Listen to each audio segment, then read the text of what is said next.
excited that we found time to come together, and COVID and the weather allowed us to be able to do that. We can hear you. And I'm so excited and very happy. A happy Sunday to everyone. This event that we are having today is in honor of Black History Month.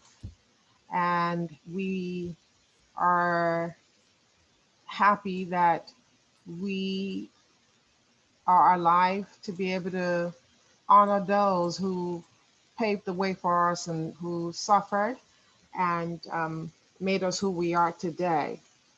So, the title of this event is Myths and Realities of Slavery in Africa, Reconciling the Estranged Cultural Relationships of People of African Descent, Descendants. Slave trade not only physically separated African Americans and Africans and other people of color all over the world, but it created a physical separation as well. And I'm reading this from a website called dwamale.medium.com because I like the way that they really approached or looked at what slave trade did to people of color. And it says at the root of this continued division between the two groups are misconceptions rooted in the narratives that each group has been given about themselves, as well as each other. As African people, we continue to view ourselves and each other through the lens of the colonizer. For this reason, African Americans tend to view Africans in the same manner as Europeans do, and Africans tend to view African Americans the same way. So, World Ebony Network decided that we are people of the same ancestry and we have to relate with one another because if we could do that, then we would be able to do a lot of things. So we decided to make the second part of our vision reconciling the estranged cultural relationships of people of African ancestry. And we said, okay, how are we going to do this? And that's the mission. Through that mission, we wanted to reinforce the noble and enduring philosophies, principles, and practices of people of African ancestry. You and I agree that something is just not quite right. Sometimes people of African ancestry, they call each other names. There's black on black crime. So many ways in which negative ways that we're relating to one another. So on this day, we want to call on great authors in our midst. Mr. Chike Nwaka, who resides in Nigeria, and he is going to be our speaker today. And then we have another great author, Mr. Haki Ammi, who resides in America. And both of them are going to have a dialogue today. They would give us clarity on what actually happened. This slavery that we talk about, is it the narrative that we're looking at, that we're hearing now seem to be tilting toward Africa being the culprit. And our children, with the influx of technology, there's so much information out there, and we want to make sure that we are getting the right information and giving it to our children so that they can pass it on after we've gone. I'm not going to waste further time. I will like to read the biographies of these great authors that we have in our midst. Somebody just said that you're a great man, Mr. Haki. So uh, let me first of all read the speaker's biography. Mr. Chike Nwaka was educated at the Elite Government College, Afikpo, Southeast Nigeria. He also attended the Nnamdi Azikiwe University, Awka, and the University of Benin for his postgraduate studies in fine arts. A writer, poet, artist, cartoonist, and a former newspaper columnist. He plays the guitar passably. I didn't know you did that, Mr. Waka, first of all. Now you know. Wow, you're a man of many talents. I did not know you played the guitar. Okay. He composes songs and sings as a hobby. He was a principal lecturer at the famous art school of IMT in Enugu, which, by the way, is my alma mater. Before I went to University of Maryland, before I returned to the United States, I went to Institute of Management and Technology, and I am so proud to have my professor come here to talk to us today. So after all of that, he later joined the Federal Road Safety Commission, where he held very top senior administrative and command positions and retired as an assistant court marshal.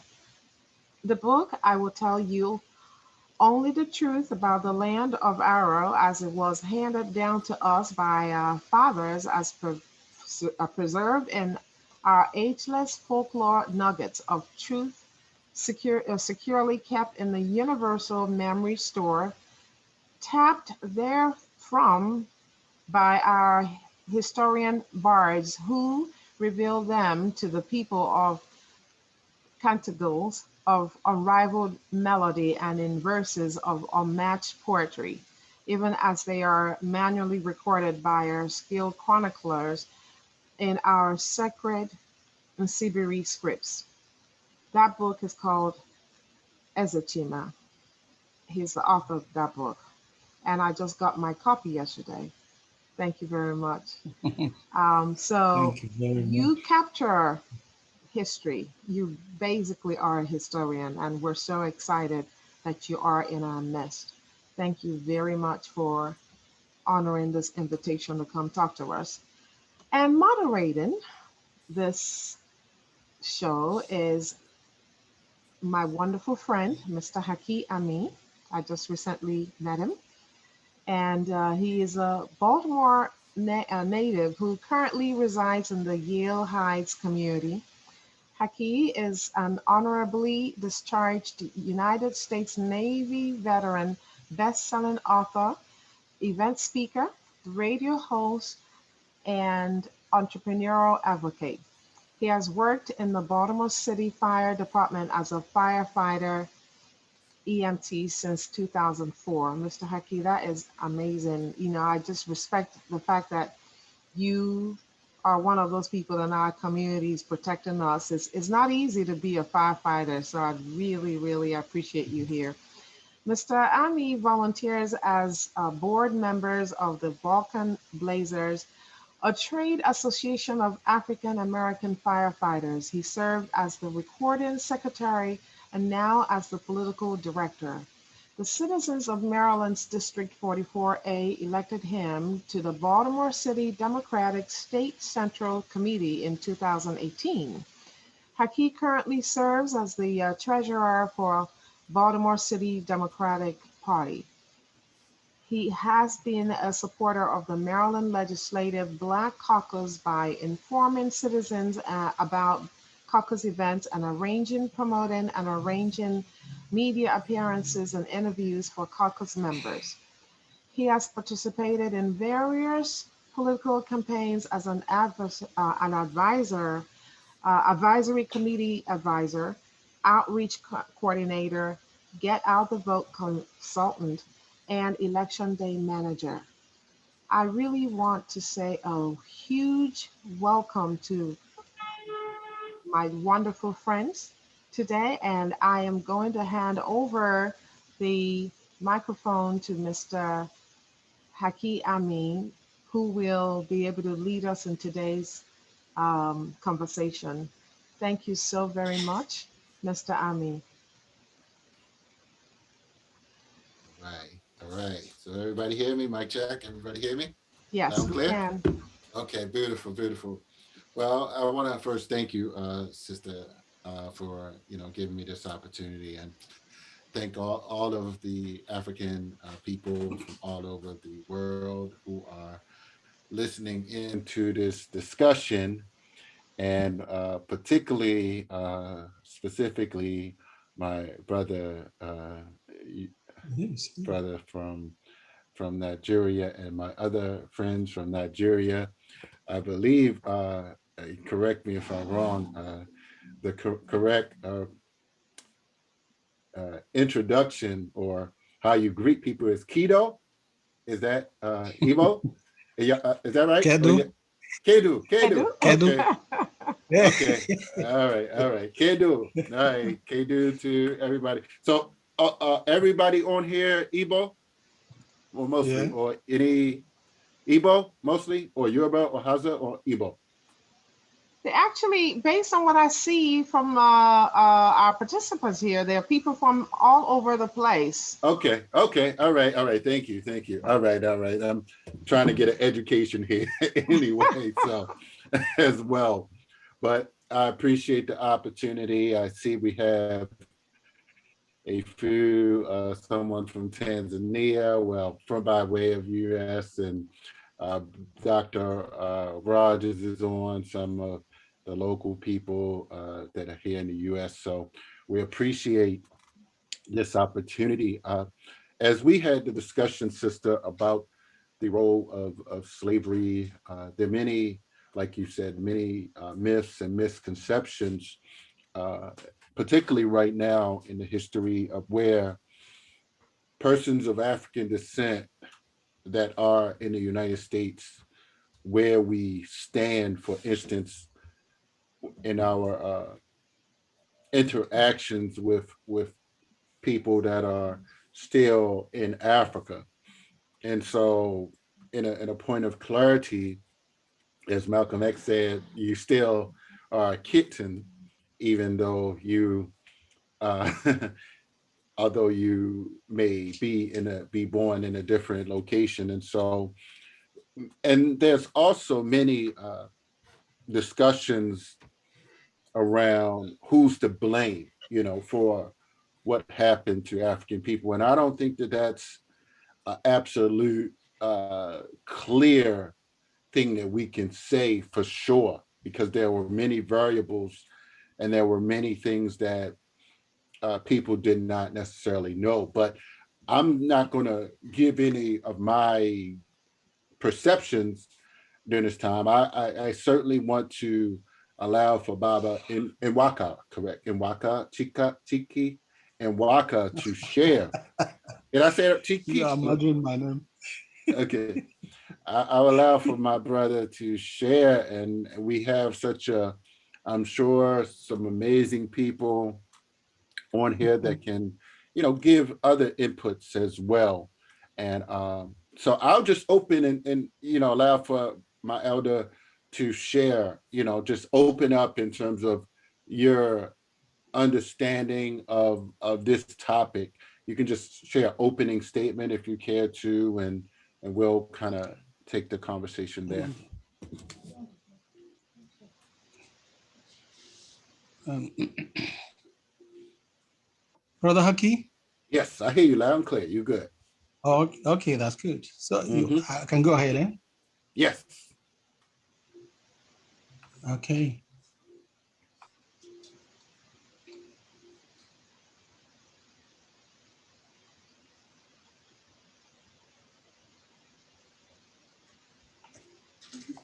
Okay. So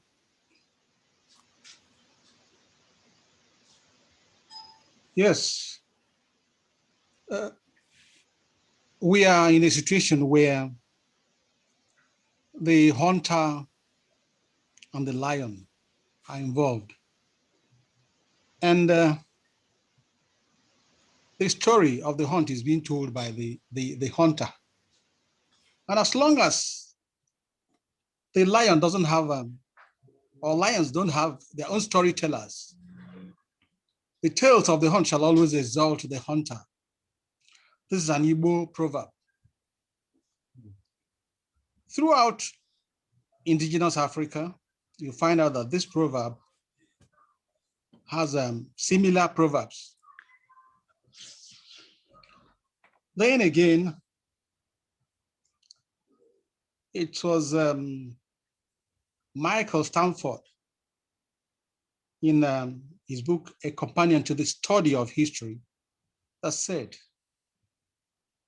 any history told by the wielders of power or by the seekers after power or by their friends must be regarded with utmost suspicion. Indeed, we would all agree that the makeup of a story and how it is told are determined by the experience of the storyteller and where his or her sympathy lies. The condition, slavery, we should know is actually it's something that is a phenomenon that is global. And briefly, it is the condition wherein an individual is owned as a property by another and is tied to the control of the owner and held in servitude against his/her will. And in ancient world history, throughout the ages, the idea of slavery was so deeply ingrained in mankind that no one questioned it. Indeed, slavery is both a global and globalizing phenomenon in world history. Now, let's briefly look at slavery in Africa. We had what we call indigenous/domestic slavery. And of course, export slavery came in later. So indigenous/domestic slavery and export slavery are the two classifications which can be applied to slavery in the history of Africa. It should be noted, however, that within the African society, the status of slaves, the conditions of indigenous slavery, and its economic role vastly varied from the typical conditions of different types of export slavery, particularly as it relates to the transatlantic slave trade, which is the final form of the old export slavery which Africa passed through. Virtually all forms of indigenous slavery in Africa cannot be ordinarily perceived as a type of turning people into commodities or articles of trade. This is something that is common with European slavery system, chattel slavery, where the slave doesn't have any right. It's unfortunate, but that's what they brought into Africa. They cannot also be described as the legal institutionalization of persons as property. This is a definition of Tuden and Plotnikov, 1970. Indigenous slavery in Africa is rather a part of a long line of social relationships in a kinship system which places slavery within the least marginal tier.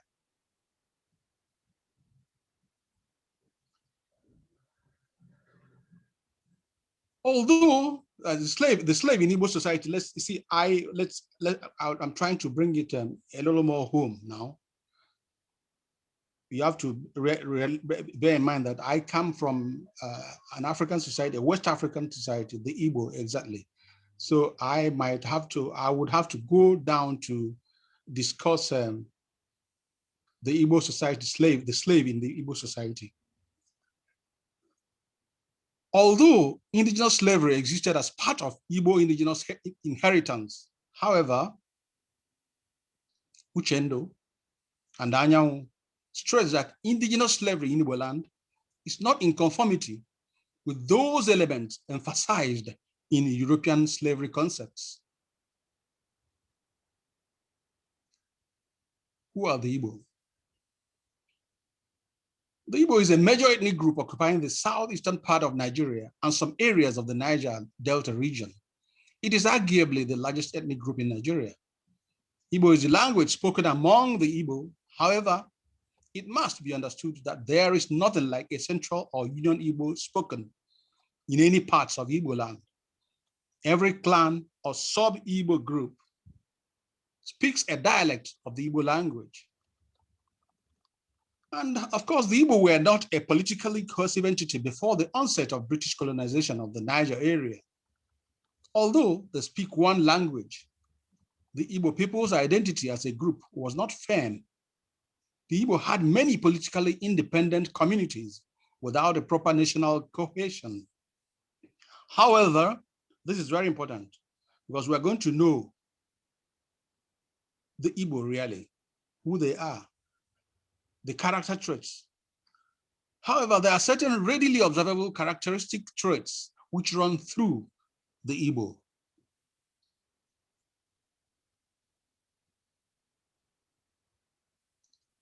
They would not, as a rule, allow anyone to act the superior over them, nor sway their conscience by coercion to the performance of any act, whether good or bad, when they have not the inclination to do so. Hence, there is not that unity among them that is to be found among other tribes. In fact, everyone likes to be his own master. As a rule, they like to see every African prosper. Among their own tribe, be they ever so rich, they feel no ill will toward them. A poor man or woman of that tribe, if they meet with a rising young person of the same nationality, are ready to render him the utmost service in their power. They give him gratuitous advice and embrace him as their child. But if he is arrogant and overbearing, they regard him with scorn and disdain wherever he is met. That's Horton in 1962. This is the Igbo.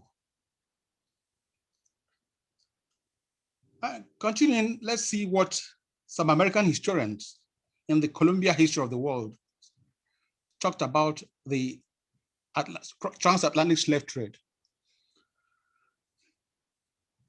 A group of American historians clearly, most appropriately summarized transatlantic slave trade this way. After Columbus and Coates had awakened the people of Western Europe to the possibilities, the appetite for commerce, profits, and fame was thoroughly aroused, and Western civilization was introduced mainly by force over nearly all the globe. I want us to note this.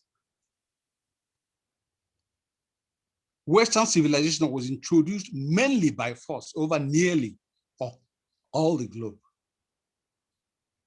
Equipped with an unappeasable urge to expand and with superior weapons, the conquerors made the rest of the world into an unwilling appendage of the great European powers.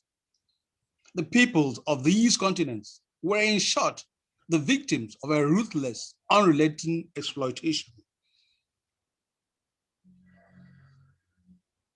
Let's see.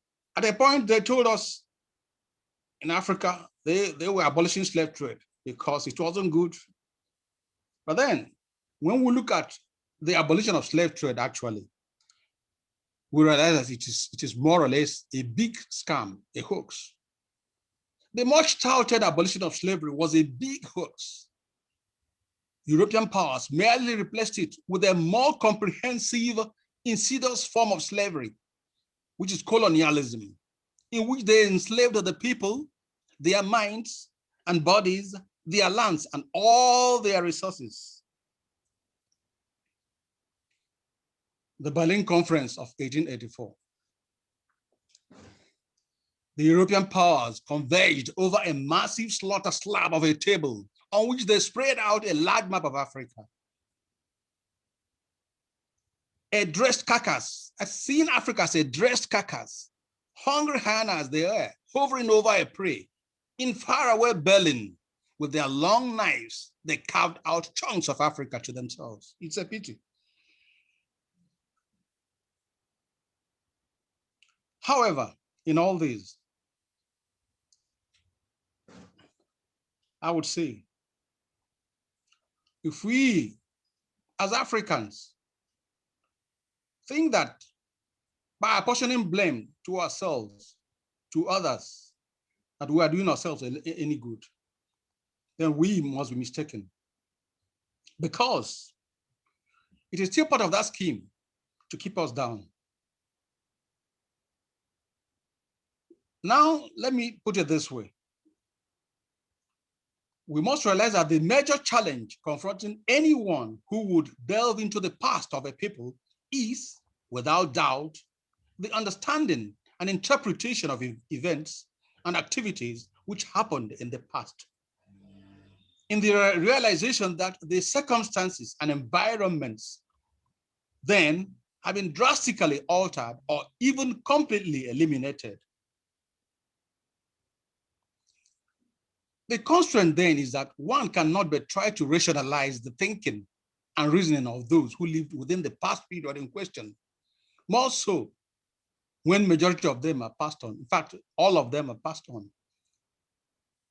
Can one really evaluate the extent of subjectivity in the records of the past? Where such records are kept, wisdom therefore dictates that one should be liberal. We must be liberal in the judgment of men and their actions, especially when such men lived in eras far gone. And as such, no contact could be made with them, or the condition and circumstances which have been so altered so much, such that the societal sense of morality, justice, and equity then has undergone some processes of modification leading to what it presently is. The truth we must understand is the original African society. In my traditional Igbo society, we have a worldview that is very, very humane, our traditional humane society. Our society had a humane type of living. And that's why if you look at our sayings and proverbs, it's full of wisdom. Love, live and let live. Let the eagle perch and let the egret perch.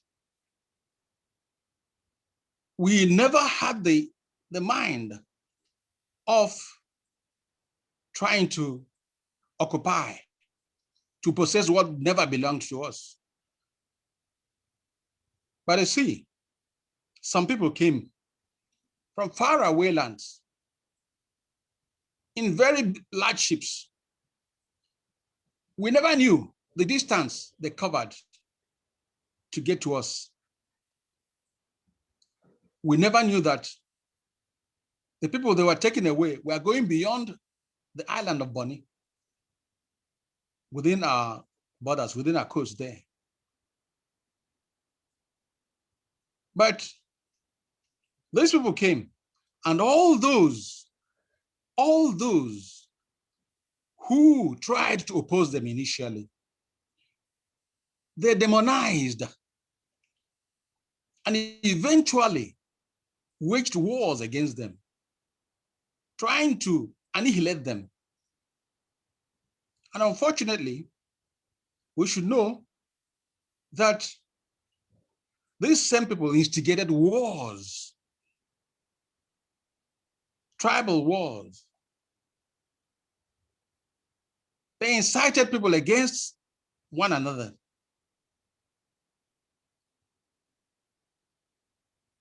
They only dropped slavery, what they call slavery, in their own understanding, or rather in their, I think it was a pretentious understanding, that They are abolishing slavery, and they went on to introduce colonization.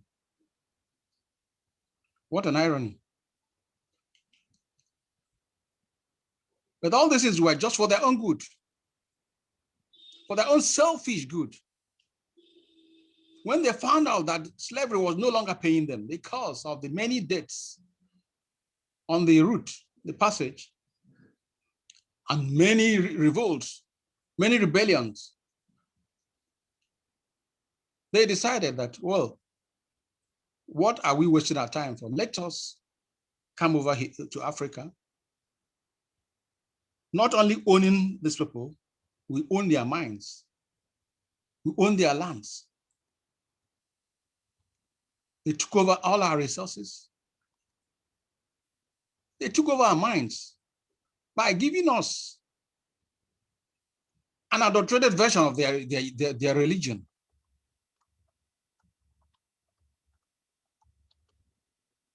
Most of the things they will quote for you is, blessed are the poor in heart, for they shall see God. That kind of thing. They tell you that the poor man, Lazarus, and the king, the poor man went to heaven and Lazarus rotted away on earth or in hellfire. They wanted us to embrace poverty while they took away what belonged to all of us. I want to tell our brothers in the diaspora, our brothers over there, that they must realize it was never intentional. People were forced to do those things. If you, at a point, the British made it, if you didn't sell, then you will be sold. And if they thought that you were such a strong person, a stronger society, you were opposing them, they would go around you and instigate others, other groups, other clans, to gang up with them, to raid you or to fight you. These things were happening. We thank God today that at least the lions can tell their story. They can tell the story of the hunt. It is no longer left for the hunter to keep on telling us whatever he loves to dish to us. The truth is known. If anybody is in doubt, let him find out what is happening. What is happening in the world today? Slavery is continuing. They find very new and subtler ways of continuing with slavery. Many countries in Africa today think that by being awarded independence, they are free from slavery. The worst is mental slavery. And they did it on purpose. And when they put these doubts in us, whether we're in Africa or in the Western world, we must understand it is still part of their game to make sure that we're never united, so that they can keep on exploiting us. Whether you like it or not, you are an African. And no white supremacist would accept you as a white man. You are what you are. And the earlier you know it, the better. And the earlier we start working together to free Africa from the bondage of our colonizers, the better for us. We must pull our resources together. We must come together.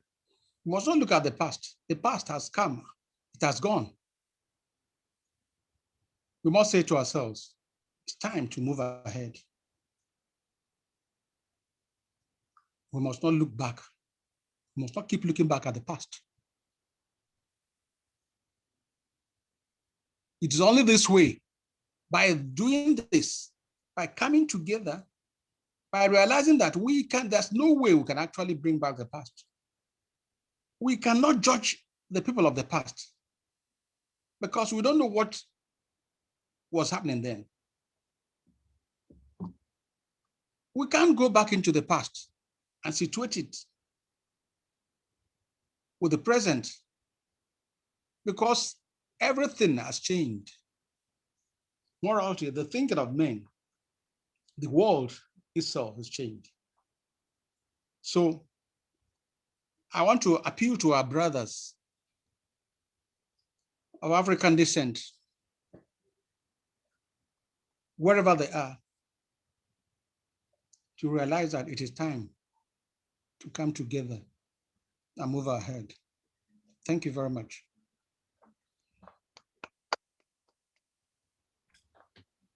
All right, yes. That was a beautiful opening. So, and of course, we will just, everyone can think of some questions, of course, and I have my sister Tori in there, and thank you, Mika, for adding into the chat, and Dr. Rogers for adding into the chat. If you have anything to share that you can think of, add it to the chat. If you don't want to write it down, and I'll throw it out there, of course. But if you wanted to, of course, ask some questions, you are certainly allowed to. But I just want to kind of recap some of the things that he mentioned. Indigenous domestic servitude. There were situations like that. But as we spoke the other day, we spoke about how we Africans at that particular time did not have a large understanding of what totally was taking place going towards the slave ships. So if you can first speak to that experience in terms of what I would say some what were in the minds of some of the chiefs. They were, like you said, profit, combat, and seeking fame. Profit, combat, and seeking fame. So it was like what they thought they could get up, over another, shall I say, another group, if you will, another tribe, if you will, by partnering with the Portuguese at that time. So if you can speak to that, my brother, and I'll just let someone else chime in if anybody else. And I have one more question too. Let me get you better. Hello? Yes, we hear you. You're good. Could you come with your last request? My question? If I could Okay. speak to you. Sure. I'll try to say it again. So the tribal leaders at this particular time, they were seeking profit. They were, in combat with each other, and they were seeking fame. Right? Is that what you said? They were seeking, I guess, more commodities, because the Europeans were actually giving them weapons, right? Giving them guns, and also giving them other commodities, alcohol, if I'm not mistaken, as well as teaching them their version of Christianity at that particular time. So I'll just add those things. As a matter of fact, slavery is something that happened all over the world. And the human nature, we must understand. there's no perfect community. Selfishness abides with all men as long as you're human. It is true that some people were deceived by the whites into aligning with them to disrupt other societies in order to obtain slaves. It is also true that there are those who stood against them, who asked them questions, who asked them, why have you left wherever you are and you are here? What have you come to look for? There are people who ask that question. They wouldn't tell you so. What they did was to demonize those people. They demonized them, they maligned them, branded them enemies, and decided to annihilate them. It is the method that the Europeans, especially the British, it's a method they have been using in conquering parts of Africa, in subduing parts of Africa. It is also the method they are still using today. I don't want to go into what's happening even presently here, over here in Nigeria, because that's not the topic of today. But the truth is that we cannot leave the knife that cut our neck only to be angry at. That's what is a kind of proverb that our people talk. Our people talk.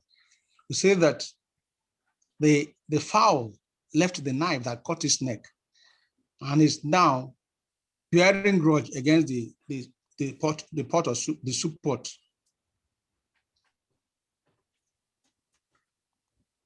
We must not just blame Africans alone, because they didn't quite realize the extent of damage they were doing. A lot of them didn't realize it. They thought it was just aligning with these people and probably that will enhance their social status. That will even make them start looking like the white man. And in the usual practice of the whites, they would use you and dump you. That is just it. Like I implored earlier, the past we cannot recreate totally. There are certain things that happened, we cannot actually know why exactly they happened. That's why I say, let us not blame. In apportioning blames, let us be kind. If you were in that situation that time, maybe you could have done worse.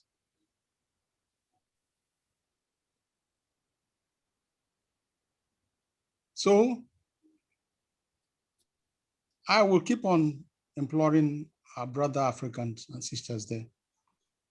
Now, this is not the time to keep on looking at what happened in the past. After all, look at a lot of countries today. Japan was bombed by the United States. But today they are best of friends. Not to talk of when brothers offend one another. My Igbo people say that the anger of a brother does not go beyond the flesh. It's not supposed to penetrate into the heart. We must forgive ourselves and decide to forge a better tomorrow.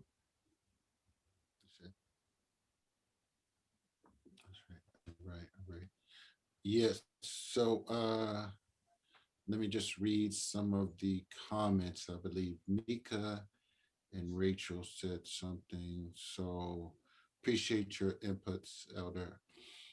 Okay. Mika says, I think individually we recognize are we are a similar people. The challenge with true economic collaboration is government cooperation. If the leadership is moving in that direction, it is less difficult to move in that direction. Okay. You want me to talk about that a All little right. bit? Okay. Yes, we can. And Yeah. I'll go down to Okay. the other Sorry. comment. Yes. Hello, Oh, go ahead, everyone. Mika. Oh, yes, um, go ahead. Thank it, you. it has. Hi, everyone. It's just been my experience that in the different countries that I've been in, that when the government is welcoming and collaborative and understanding the, I guess, the economic power of the diaspora, and recognizing that we are Africans wanting to return home, governments that recognize that um, are willing to put together programs specifically for us, or at the very least be willing to be welcoming us when we come. And so I have found that, for example, in Sierra Leone, if you have any lineage, Mende lineage, that the government has a program specifically for those diasporans. Ghana now has a right to abode. There's a very robust um, society of Association of African Americans in Ghana that have been working on that for a long period of time. I know in Nigeria, Nigeria is like you're coming home. They recognize that. So Mhm. although Nigeria's government may not be at the point where they have any formalized programs, they've never made it difficult for anyone. And so that's been my Mhm. experience. I've been traveling to East Africa for a couple of years. I don't know what Kenya is like because I haven't been to Kenya, but I know in Tanzania the people are very gracious, very welcoming. But just like we don't know much of their story, because it's not, of course, taught to us in school. So if you haven't done the research, you won't know. They don't really know our story either. Their story, their enslavement was Arab enslavement for the most part, and so they kind of have a different enslavement story than we do. They have a different kind of mindset and different colonizers than us, and so but the people still seem to be willing to learn, very gracious. They have a very young population, but the government doesn't seem to be there yet. Like just about any West African country, they have a dual citizenship. And so you can, because everyone knows nobody's going to give up their American passport. I know I'm not. My family has been here 8 generations. They bled, were murdered on this very soil. There is no way I'm giving up my American citizenship. Um, to me, that would not be, um, my ancestors are here too. Let's just say that my ancestors are here too. And so even if they came unwillingly, I have to accept that, when I go to Mississippi, that's my ancestral land. So also, um, and so I know that Tanzania doesn't have the dual citizenship, and it's very difficult to kind of navigate the government, even though it's a beautiful, beautiful place to be. The people very beautiful, but it's difficult to navigate. So much different than Ghana, and other West African countries that have come to like recognize the economic power that diasporans bring, and that was demonstrated in the year of return. And you're even having so many diasporans, many famous diasporans returning or going to Ghana to try to lay roots there. Um, and so I think that one of the things that we need to look at is how do we get governments? I'll tell you what I imagine. I imagine something like what they have in Ghana, I think it's African American Ghanaian Association, AAGA, I believe, something they have in Ghana to be an affiliate, for there to be a continental organization where you have affiliates in the different African countries, and we bring together that collective economic power, enough collective economic power that they'll give us a seat on the AU. That's what I see. That's what I would love to see. I think that we do have a lot of economic power diasporans.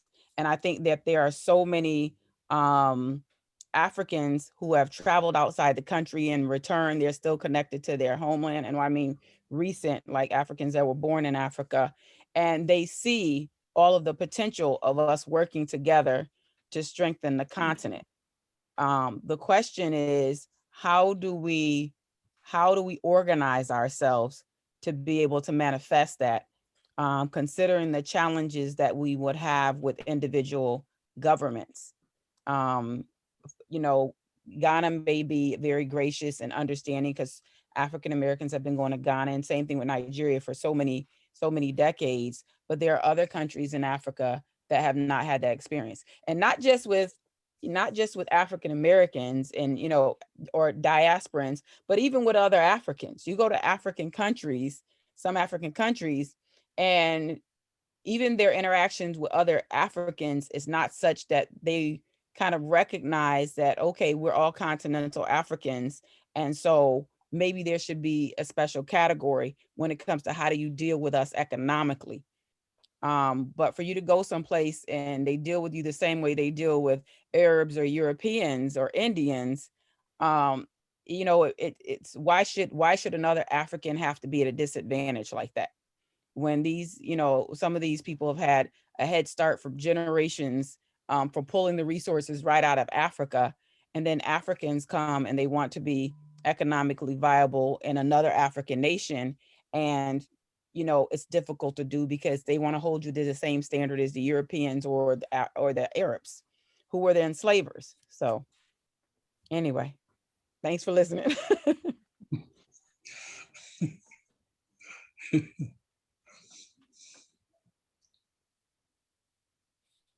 Okay, all right. If anybody want to answer that, or I know Sister Tori has a question as well.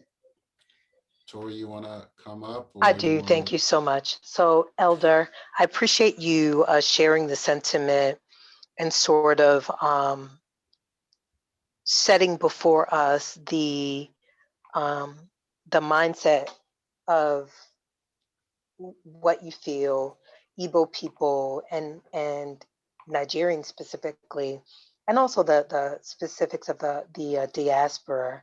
What I would say, and I appreciate you saying that brothers should not hold grudges, but I think there has to be some specific reckoning with regard to the damage that was done, right? I think that we understand, right, that sometimes when we have, especially Americans of African descent or African Americans, when we are put in a situation where we are devalued, we attempt to ascend like the oppressors. And so I do accept what you say with regard to Africans participating in their effort, you know, in participating in slavery, right, which resulted in Africans coming to America. But I think the elders really do have to deal with a reckoning, right? Especially several elders are now gone. We have generations that are gone, but those elders who are now in their 60s and 70s and 80s, like there needs to be some type of discussion. I've dated men who are Nigerian, and they've told me that our story and the atrocities that have happened to Africans, how they inbred us with other Africans, how they took us and sold us, and the torture, that is not even what they learned in Africa, right? And we know that Africa was carved up by different European nations. And so, as you say, the hunter has told the story in various ways, but I believe that elders in the continent have to tell the truth and have to ask for reconciliation because there was so much blood shed. In addition, I want, like I would share with, some of the men that I dated, I said, we understand, like there's this, the pride is good, but whenever the danger of, whenever an African looks down, as Malika was sharing, whenever one African looks at another African as less than, that's a problem and it's going to cause an issue, right? Because we haven't learned the lessons that Europeans have, right? They're really the same people, but split up in different places. And they basically are bound by conquering people of color in other lands. And so unless Africans unite, right? You have Asians who are now coming into Africa and purchasing all kinds of things. You have Europeans who refuse to leave Africa and who are continuing to exploit and take things. So unless the elders really come together, right? And then we won't even talk about the corruption in the government, right? We have corruption in American government, but they, we could talk through the SARS movement that just happened in Nigeria and those sorts of things. As you said, this is not the forum to have that discussion. But if we're going to talk about unifying and ensuring that our money, right, that we collectively lift the continent, there has to be reconciliation. When you use the example of Japanese people and them being wounded by Americans, Japanese people are still seen as people of color. They're not fully embraced. And in fact, the civil rights movement lifted all people of color here in America.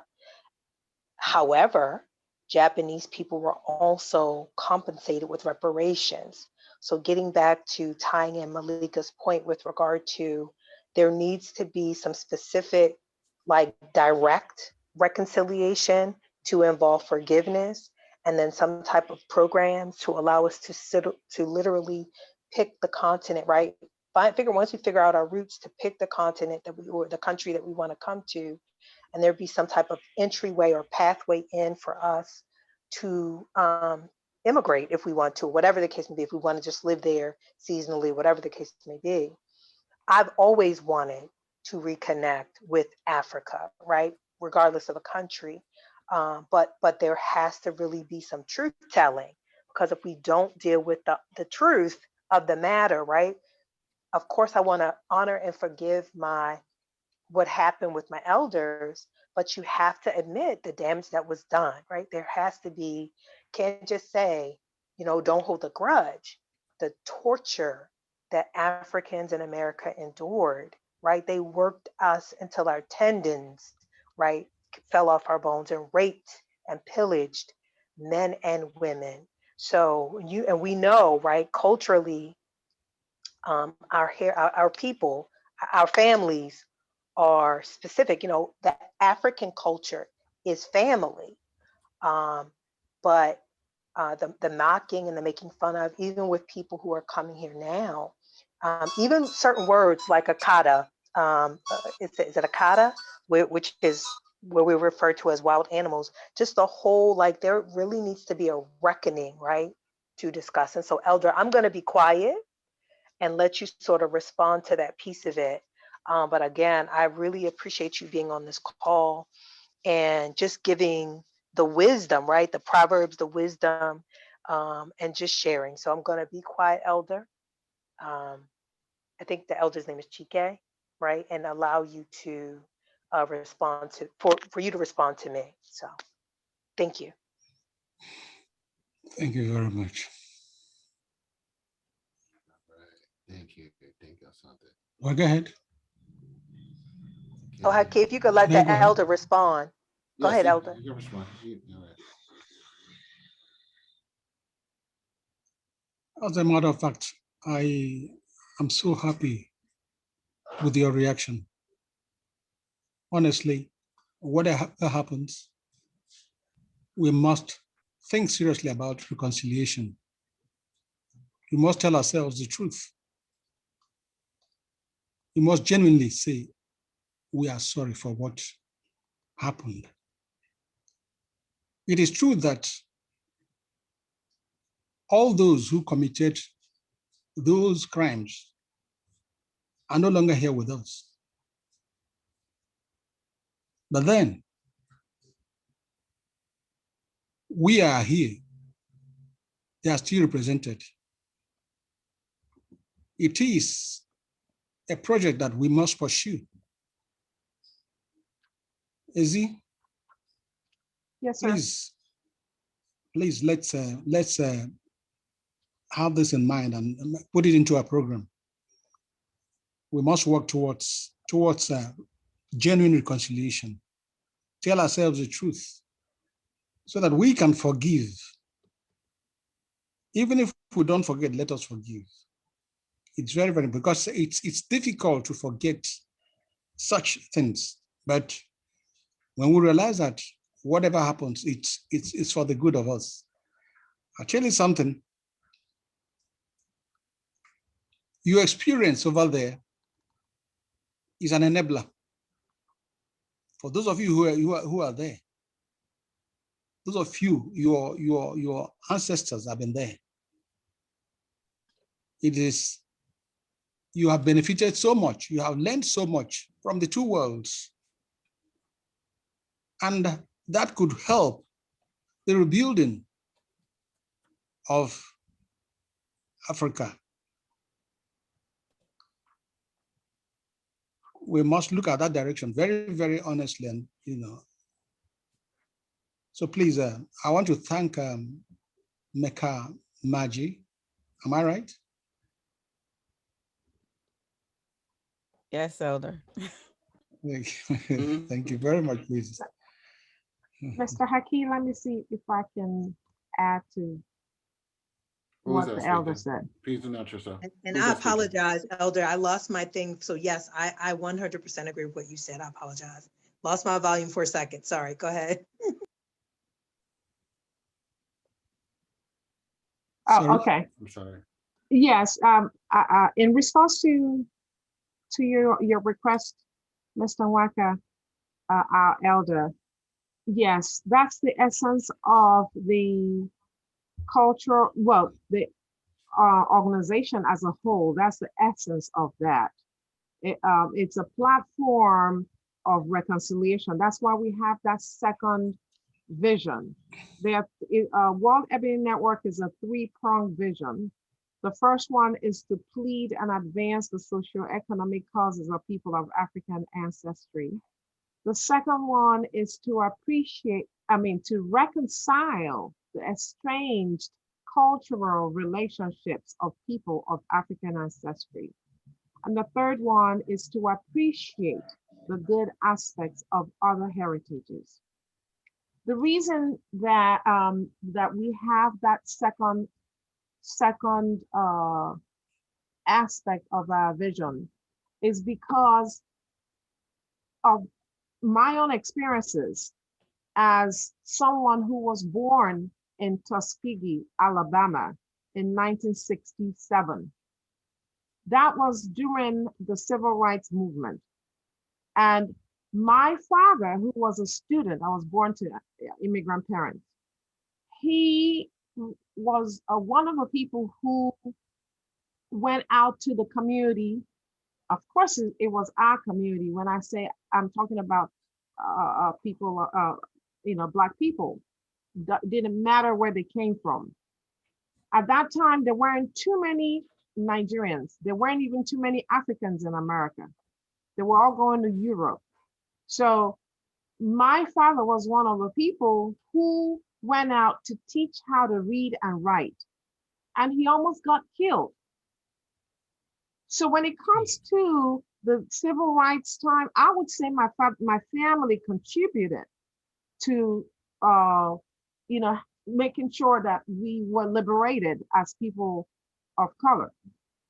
So then we went over to live in Montana, Bozeman, Montana. That's where he did his master's. Our host family made life very easy for us too, as well.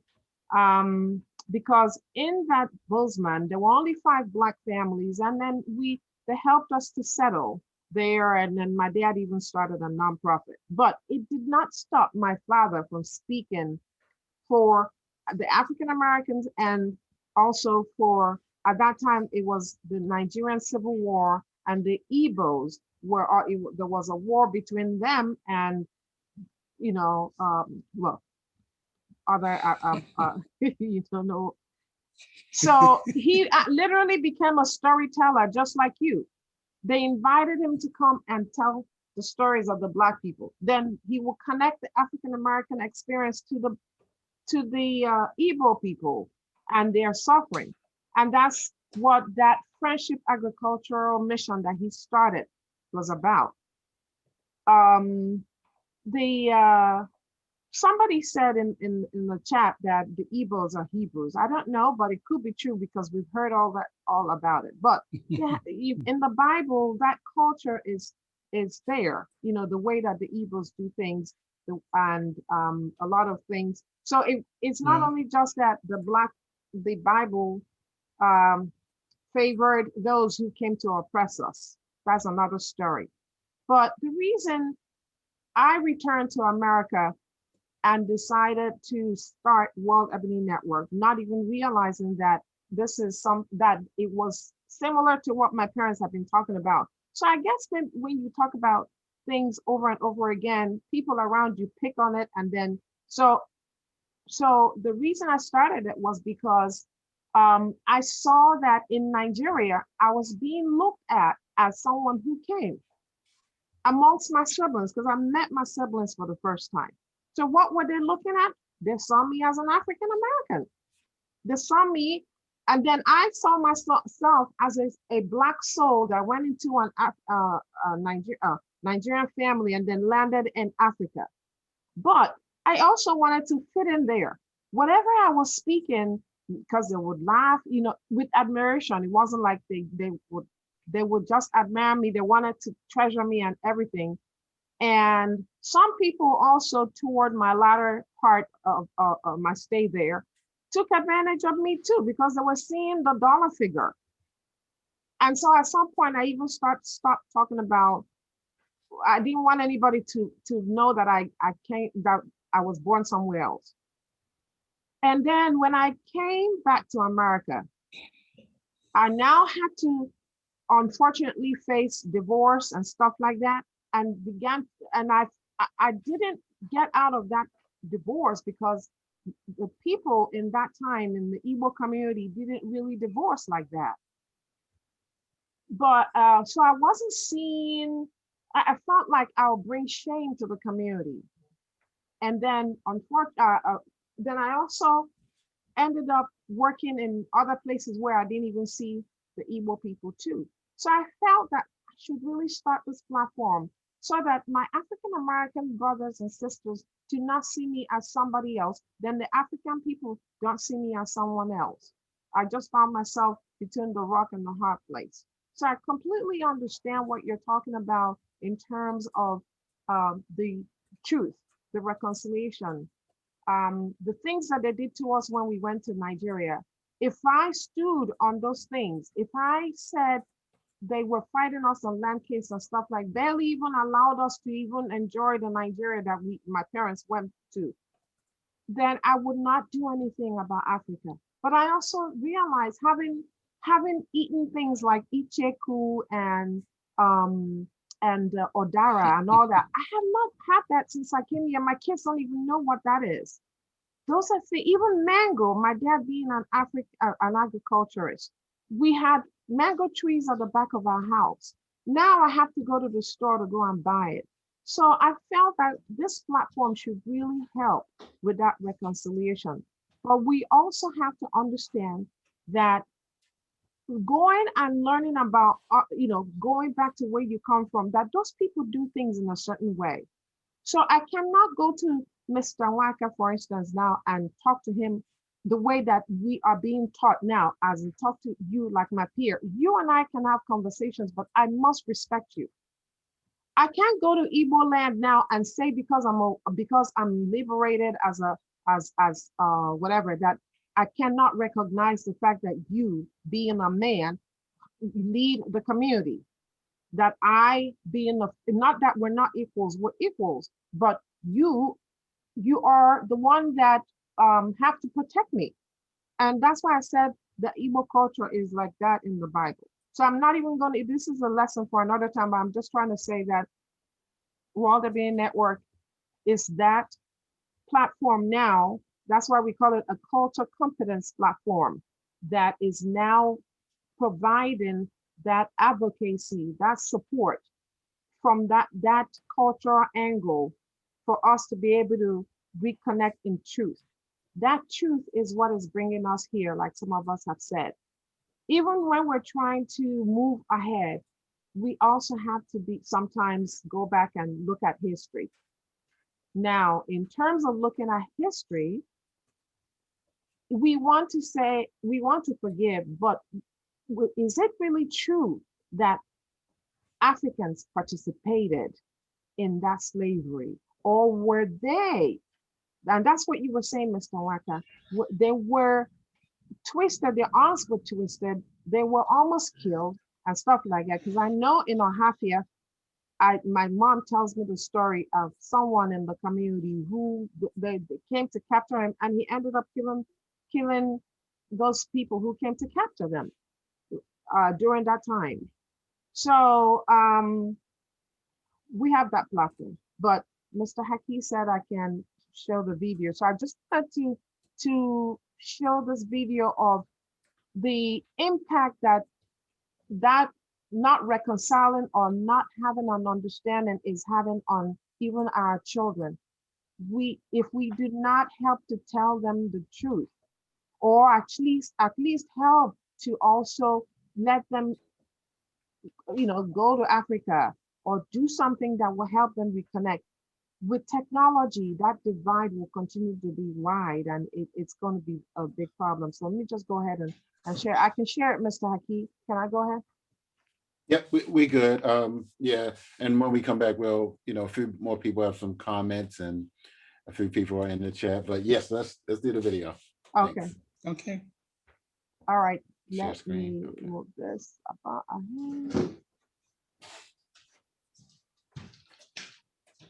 I'm not gonna play everything because anyway, 7 minutes.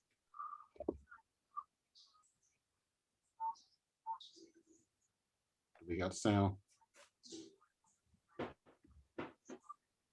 No sound. Do we got sound?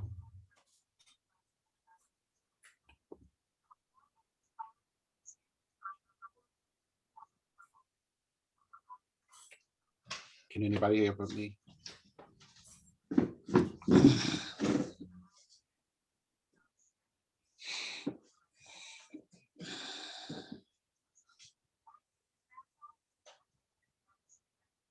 Sound.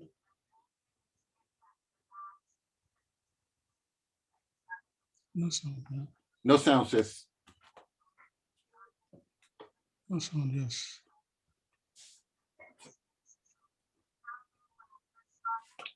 Sis, no sound. Does she know? No, she don't see us. She don't see us.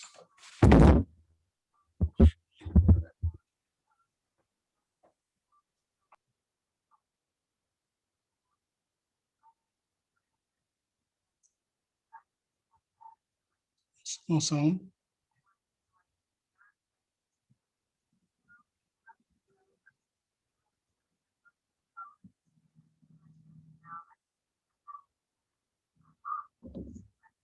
Yeah. Oh really? Oh wow. It says this the volume is up from here.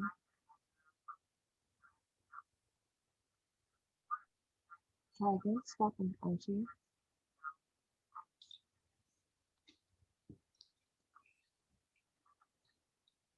Keep showing.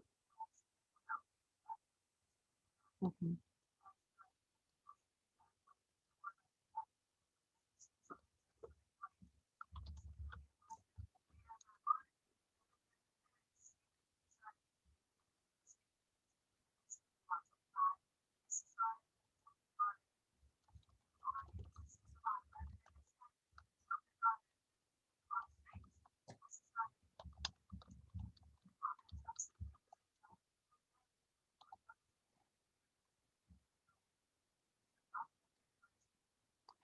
Well, I'm not sure why there's no sound because it's the sound on my side. So what I would do is I'll send the link to everyone. But the Okay. reason what the video is talking about is how the young people are perceiving just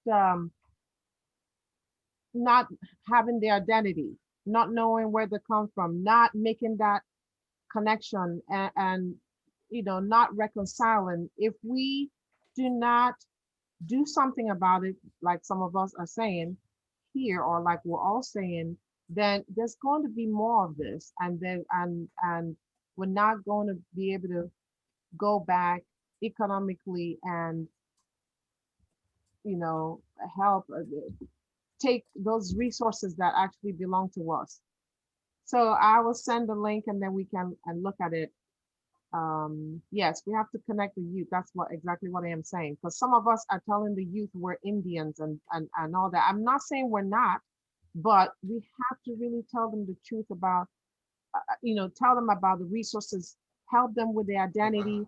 During the folklore festival, we're going to have reconciliations, and we're going to have traditional rulers who will come to be able to help unite families. I found my Jamaican brother by DNA. So we're looking at having a ceremony to be able to celebrate families.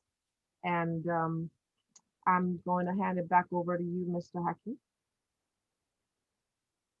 Okay, all right. So Sister Rachel, she said something a little earlier. I didn't apologize. I wanted to get her comment. Rachel and brother Chris is on, but this was all the way up here. Let me find it. Okay. Oh, I think you read that. She said about the Igbos being Hebrew. Um, Okay. Someone asked about the Igbos being the. I'm sorry, I'll read it. I think the Igbos are the Hebrews, the lost sheep of the house of Israel, and the Africans did not sell themselves to the European during the transatlantic slave trade and slavery, but just another Black people who live in Africa. Is that so? That's Rachel. If she wanted to add anything, she can. So let me see.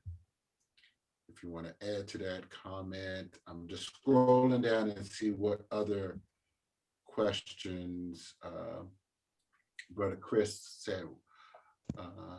What I find baffling is how some African Americans can speak about the betrayal of Africans selling their ancestors into slavery without a historical context or have a knowledge base about Africa themselves. So thanks, Brother Chris.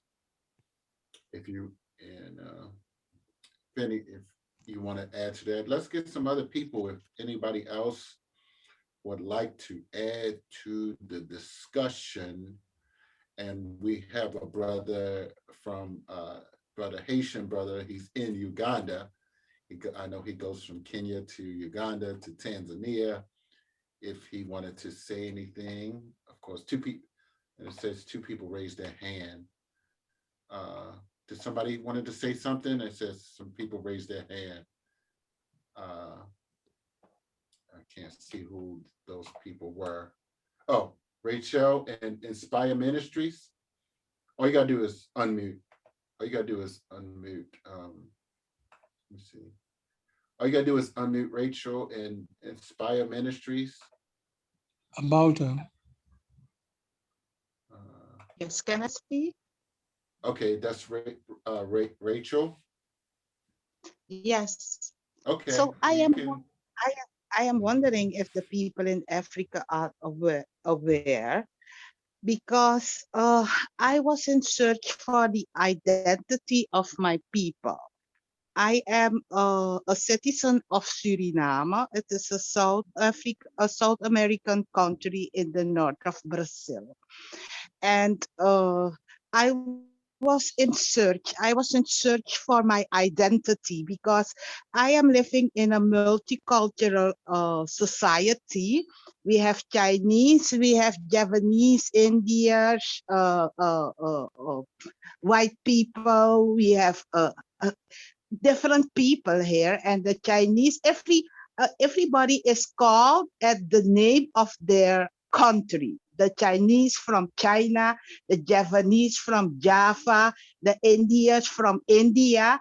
Only my people, they call Afro-Surinamese or Creoles or Maroons, or, we don't have the name of our country. And that's why I was curious to know where do I come from. They told me I come from Africa, but where from Africa? Yes, Ghana, but Ghana was a coastal area where all the people they took prison, and they brought them there to be transported to the Caribbean and to the Americas. So where from Africa? Nobody could told me where from Africa we are descendants. So I went and I did my research, and when I did my research, my conclusion was we are Israelites. And I was a Christian. I talked to the Christian people around me, and nobody wanted to believe me. So I wrote it in a book, and the name of the book is The Hebrew Identity. And it is a study, it is a research on the identity of people of African descent. But the people of the transatlantic slavery. So, okay, now there are a lot of Maroons who know they are Jews. You have a Maroon tribe here, Njuka. I brought the book to the chief, to the paramount chief of the Jukas, and he said to me, when I explained to him what the content of the book is, he said to me, yes, we know that we are actually allied. We know that we are Jews, but we hide our name in our tribe name, Njuka, and Njuka is Unjuka. Ka is a Hebrew word that means soul, and Njuka is we Jewish souls. We know, and some of them they have the culture, they have the biblical culture like circumcision, and a lot of biblical culture they have until now, and they have their own laws in the interior. They are living in the interior, and they have the names. Some have the names Ibu, and Ibu is Ibu.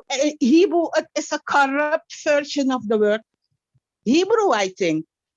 And yes, and then I went and I did a DNA research, and I am 95%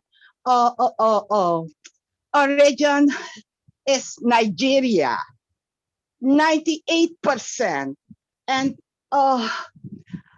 I am wondering, I have some friends in Nigeria, in Africa, in Ghana, but nobody knows. It seems like nobody knows. So I ask myself, does the people in Africa know? But they are not brainwashed. I am brainwashed. My people were brainwashed by the colonizers.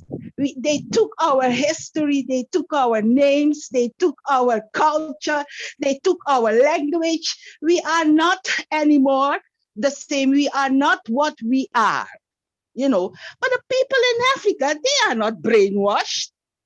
They have to know what their history is. But when I talk to them, it seems like they don't know. So that's why I asked, Igbo means Hebrew, isn't it so?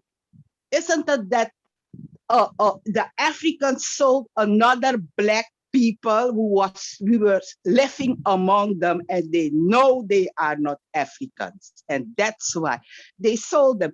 If I see the advertisements of the time of slavery, of slave trade, if you look at the advertisement, they were advertising Hebrews for sale. And if you see the chart where the Netherlands, because Suriname was a colony of the Netherlands, if you see the chart where the Netherlands took their the people to bring here, it was from the Kingdom of Judah, and that was at the slave coast, or the coast there, in West Africa, somewhere in Ghana, I think. And if you look at those advertisements and charts, then you know that they sold Hebrews. They didn't sold Africans. They sold Israelites. Isn't that so? Why it seems like there was also here in Suriname a year ago a king of the Ashantis in Suriname.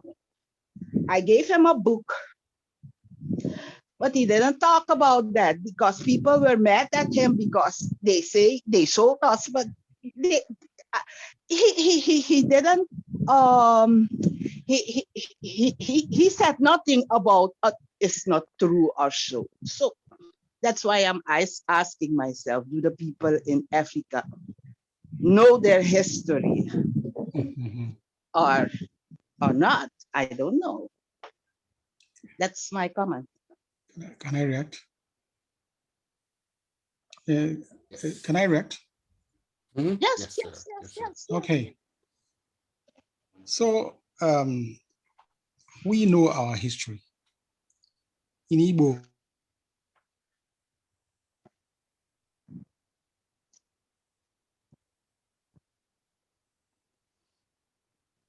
Are you still there? Are you still there? I guess it's having network issues. Okay, well,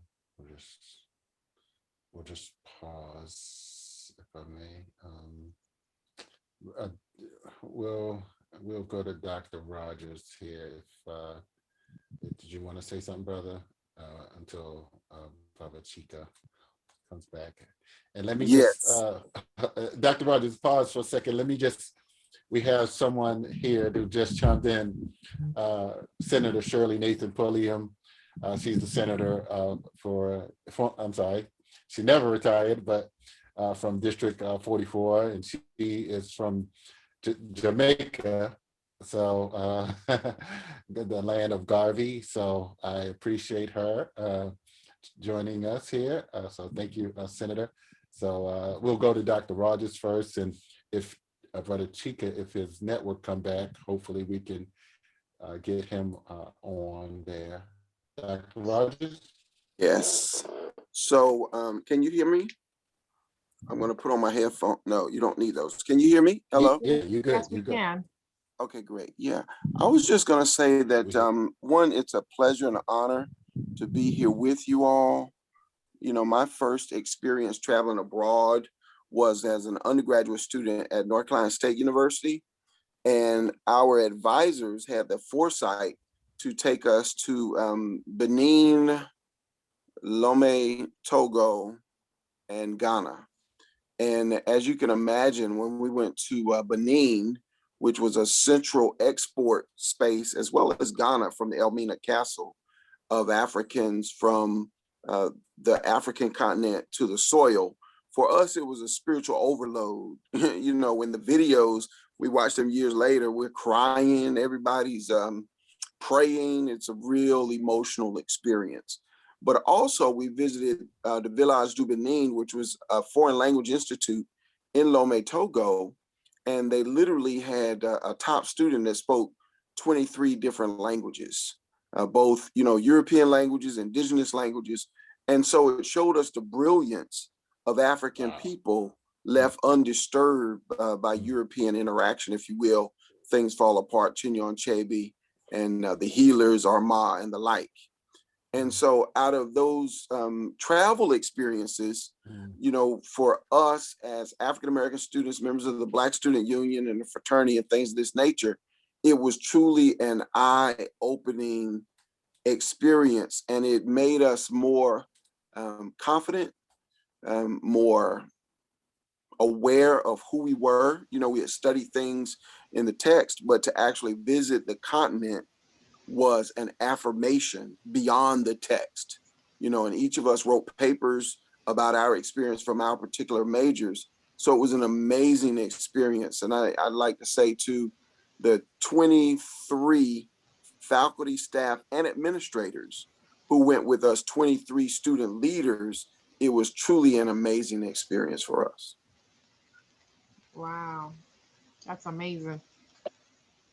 Yes. And so, in my opinion, the ways that that can be replicated, duplicated, whether people go as college students or before college students, it can be done in a way, curated in a manner that really builds confidence in those who travel, and that there's a mutual cultural exchange.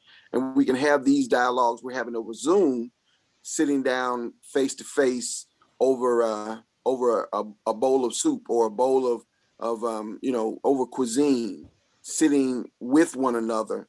And it's a healing process for us. I think in the video again, we went to a village up out of the quote unquote urban center, and they sang for us. We danced in a circle with them, and they were speaking in their indigenous language, but what they were saying to us was welcome home, welcome home, welcome home. And I'm just saying, it was beyond a spiritual, it was a spiritual overload experience for us. You know, there's something about that when you're welcomed with music. When we, the first time I was taken to Nigeria, some Igbo people here would resonate with that.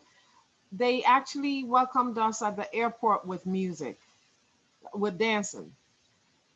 They don't do that anymore now, but that was what was done when we came from America to Nigeria.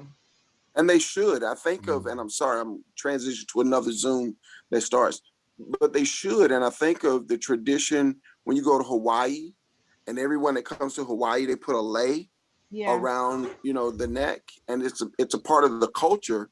It's good for the flower industry, and it's also good for them as a brand to say, you know, when you go to Hawaii, you know you're going to receive this as a part of the authentic Hawaiian experience.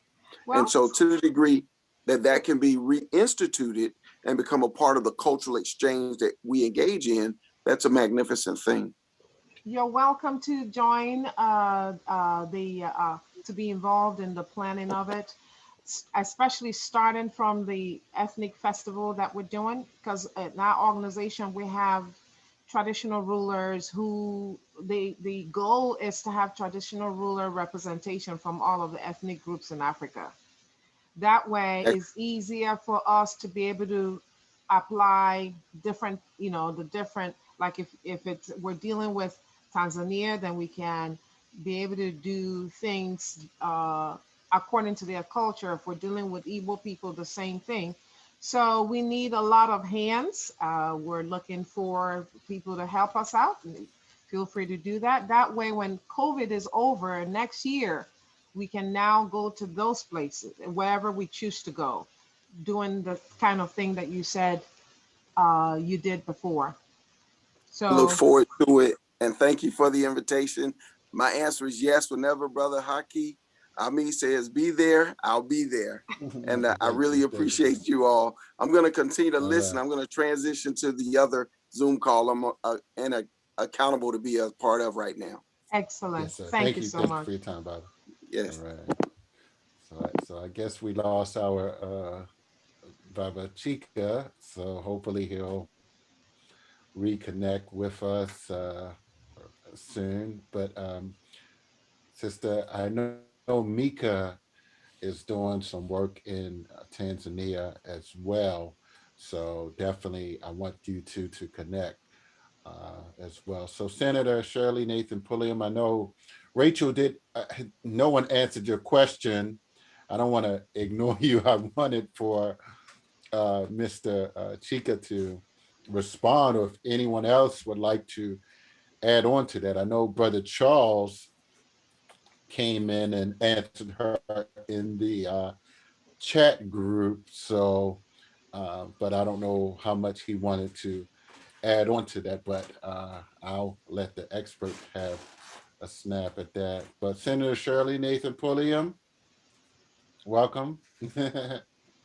I just want to say I enjoyed listening to the speaker before. As a fellow immigrant, I can understand many of the areas where he's coming from. I have been running from one Zoom to the next, and I have to get off this one to get onto one with Julius Garvey for the Caribbean Black History Month event. So I've been running from one to the other. That's why I wasn't on initially. So I'll hang in there and listen to a little bit more until it gets closer to the time for me to switch to my other Zoom. Okay. And it's a great job you're doing. Well, thank you. And I know they're working on putting a bronze statue in Ethiopia for Marcus Garvey. So maybe that's part of what's going to be discussed on that Zoom, if I'm not mistaken, Senator. But yeah, that would be great, because I mean, as you know, the Rastafarian culture in Jamaica, Haile Selassie, King of Ethiopia, has been a part of their being. So I think it would be wonderful, and I'm sure you'll have a lot. And Marcus and Bob Marley, to have a Bob Marley statue there would be great for not only us but for that country as well. And I'd just like to add something. When I was in Tanzania, we were at Tsuba, which is the international arts school, and so I was trying to get a good pulse of what the young people. This was a college there, one of the most prestigious arts college. It's right on the Indian Ocean in Bagamoyo, and I was trying to get a feel for what the young people knew about. They didn't know Garvey, but they knew Bob Marley. So that was, really interesting. The power of music, as Sister Mika, was sharing, and so that was really, just an eye opener to understand and see actually pictures of Bob Marley all throughout Tanzania. And so, and they have a large Rastafari culture in Tanzania as well, as I saw in several different places. And Mika said that no Beyonce. Oh yeah. That's one of the reasons why I decided to do it. Yes, right. Is because I'm like, okay, the one thing that every place I've gone in the world that they know is they know our music. You ask them about our people and they have variations. Oh, I love Black people too, Black people. But it doesn't change the fact that they love African American music, and they're gonna know everybody. You could pick a 1980s hip hop tune and they will know every word to it. And so I said, okay, that's a way that you can connect to with Africans is through our music, because that they do know, I promise you. And so why not use that to connect the young people in Africa with the young people in America to kind of maybe get some of our young people to thinking about going to Africa. Because I've noticed like people my age are there. 30, maybe late 30s, 40s, we go back. We pretty much had enough of here. We go back there for a peace of mind many times. But the young people, many of them still have this narrative that Africa is the dark continent. And so this is a way where maybe they will think about going back. I mean, we're seeing more African artists in the limelight in the United States, like Burna Boy and Davido and and Sarkodie. So we're seeing them. So why not take that opportunity to try to get the youth to think about coming back to Africa, and making a connection there. And I think that will have a lot of that will benefit this idea of working collectively, economically, to kind of lift up the continent. Because if we got to think about it, everybody wants Africa, and that always has been the case because there's so many resources there. And so not going back to exploit, but going back to say, no, we have to like hold the line and protect the resources here for Africans, because the Chinese are there, the Indians are there, the Arabs are there, the Europeans are there, and they all come with generations of money from their from enslavement. Well, not all, but the Arabs and the Europeans. So they come with their pockets full of money. Mhm. And really, many times the only thing we come with is the fact that we can connect to you, that we have some type of connection. And for some, they like, I don't see the connection, I see the money. So one of the things that they do know is our music. So maybe that's a way where we can bring the youth together. I just wanted to piggyback off of what the sister was saying. First and foremost, the sister who is the founder of the World Ebony Network, she wrapped into what Malika also just said was, she showed us the video and no sound, but she showed it to us. I worked for a Black-owned company that we were trying to get to win a contract, and basically Harvard had done a study on Black young people, Black youth, and they deployed it in various cities throughout the United States. I happened to be working for a company based in Baltimore, and what they did was they did a study and proved, right, that if you teach African American children about their heritage and culture before slavery, about the greatness of Africa before slavery, that violence went down. This is a Harvard study that you can go and pull up. So this, and literally, like once they got that study, and the trade-off was they gave new computers and videos, and they sponsored an African curriculum, various African curriculums, and before school programs and after school programs in cities, right? So you're going to get children who need those, right? Underrepresented children who need those resources. And they basically did the study. So the trade-off was these centers and programs got computers and they got information. I'm wrapping that into what the sister said, because I think that when you do not know who you are, anyone can come, befriend, align themselves, and name you and tell you who you are.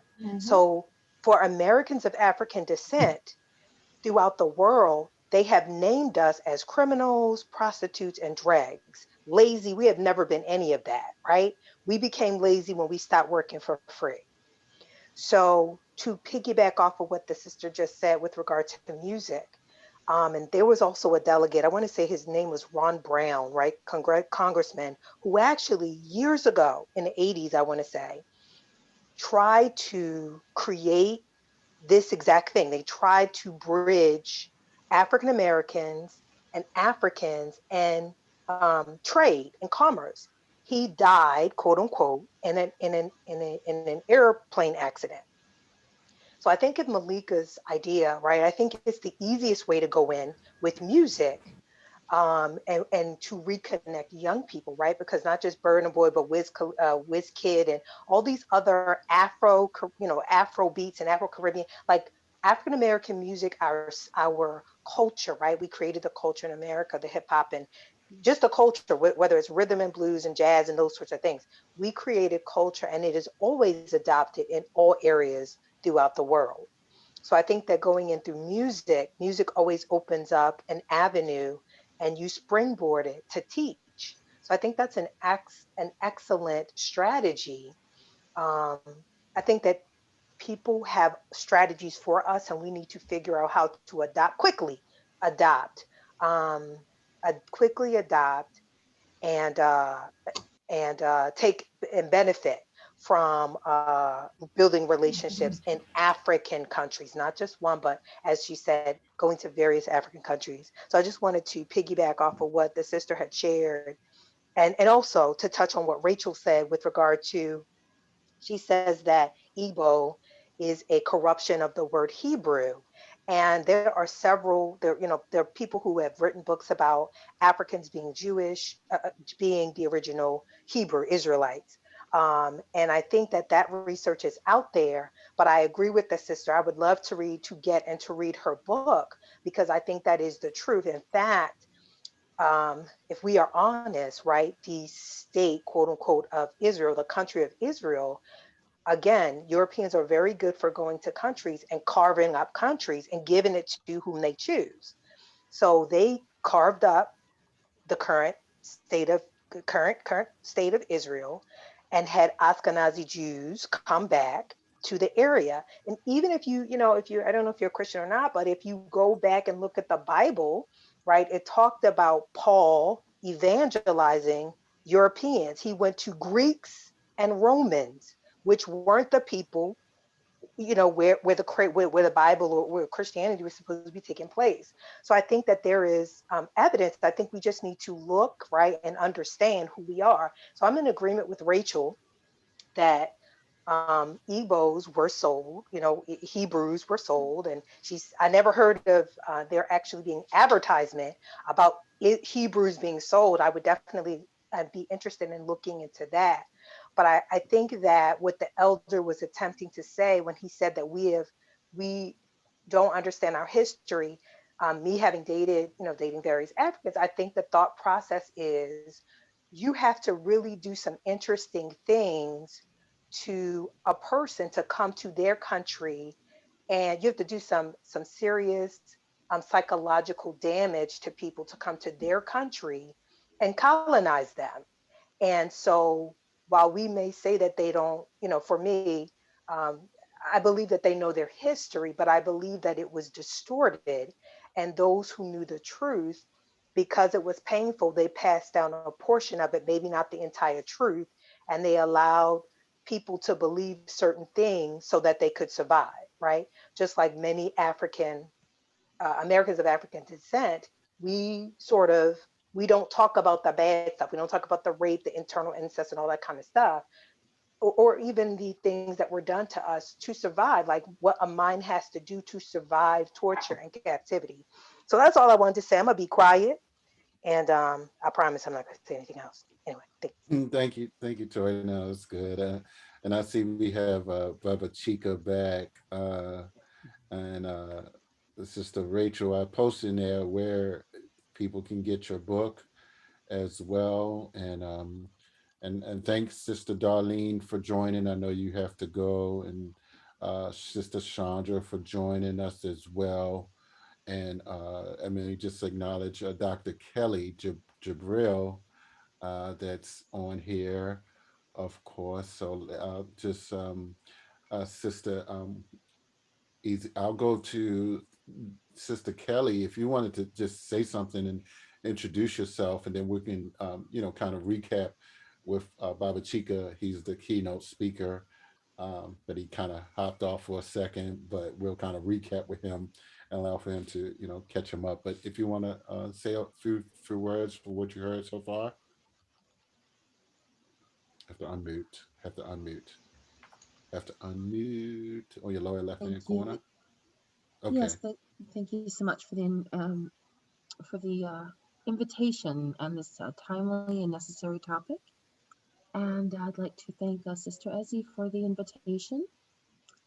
And very briefly, I've hopped on a little late. In fact, I have a deadline for an anthology of a similar topic that's being organized by some scholars in Cote d'Ivoire. I'm Dr. Kelly Page Jabril, and just recently obtained my doctorate in African Studies and looking at the distortion, pre-colonial distortions, as was mentioned in one of the comments earlier.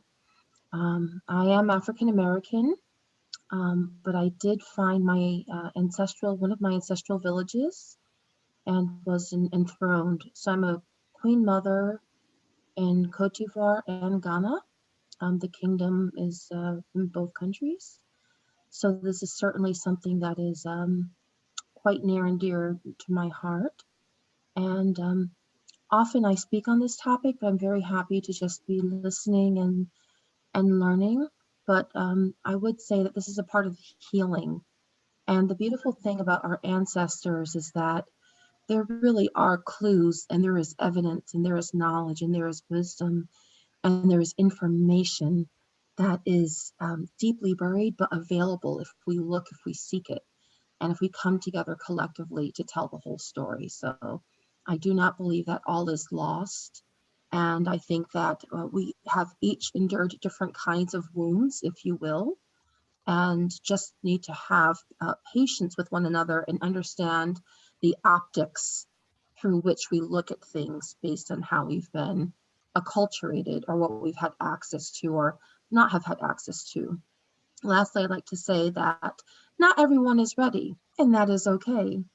We come together for those who are, and as we build momentum, we are dealing with centuries and generations of many things to unwind that are still manifesting, not only across the diaspora, but also on the continent as well. Many tensions and conflicts really taking advantage of some of the crevices, the fractures, the cracks that have occurred, and they're manifesting to this day. So this is urgent, it is timely, it is more about economic empowerment. I think people know that now. It is more about political representation or democracy. It is more than just embracing our culture and no longer having shame and seeing how it's manifested in different parts of the world over time. It's also spiritual. And I thank you very much, World Ebony Network and Baba Chike, thank you. And all the participants. That's just what I would like to share and just absorb more from you today. Thank you very much.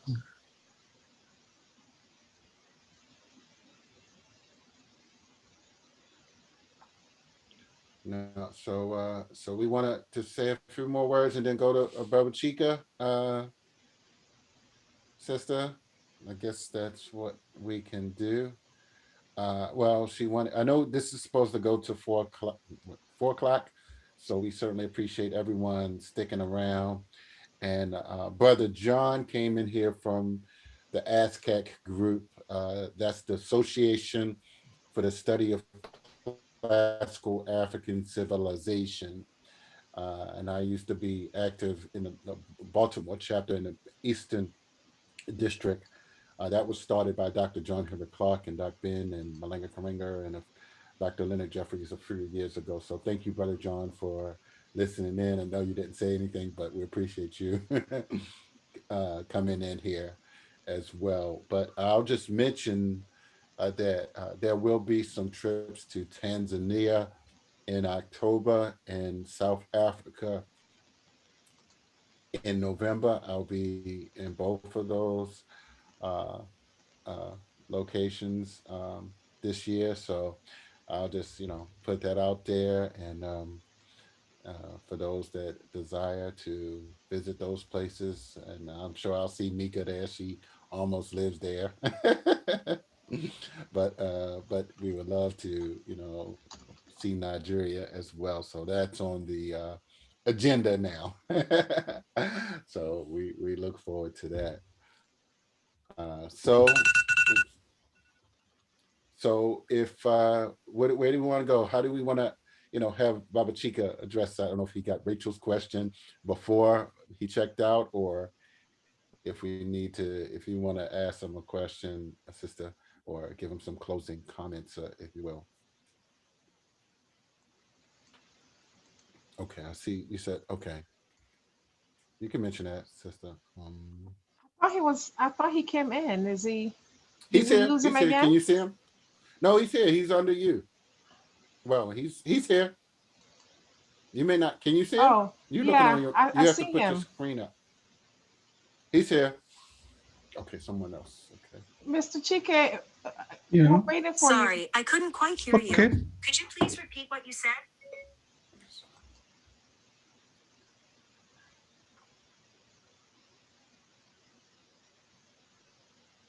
I think Mr. Haki was I can't asking hear Mr. Chike to give his last remarks before we close out. Okay. I thought somebody was talking. Okay. Can you hear me? Yeah, we can hear you. Yes, we hear you. Mhm. Okay, okay. Honestly, I sincerely thank the organizers of this program. The truth remains that we have to do what we are doing now. If we don't do this, it might be late, because if it keeps on shifting, we keep on deferring it, we wouldn't know what our children and our children's children would think, how they would perceive the relationship between those of us in Africa and those of you over there. But I'm happy that, like I said earlier, the lions are telling their own stories now. This is the beginning of a journey. We have no option. We have no option than to come together. And we must learn from other people, other societies. If I see how Indians flock together, how the Jews flock together, I wonder what is wrong with us. Does it mean that our minds have been completely possessed, completely colonized in such a way that we are not capable of thinking out good procedures, things that would actually enhance our progress, all-round progress? It is not as if we cannot do it.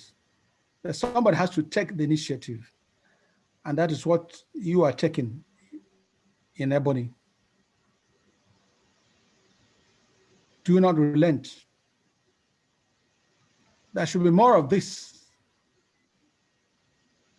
Like I said, like I was saying, our people believe that the Jews actually are descended from the Igbo. Our culture is something that is very, very old. If you look, like I was saying, if you look at the book of Leviticus, study it, you see it is a tour into the culture and tradition of Igbo.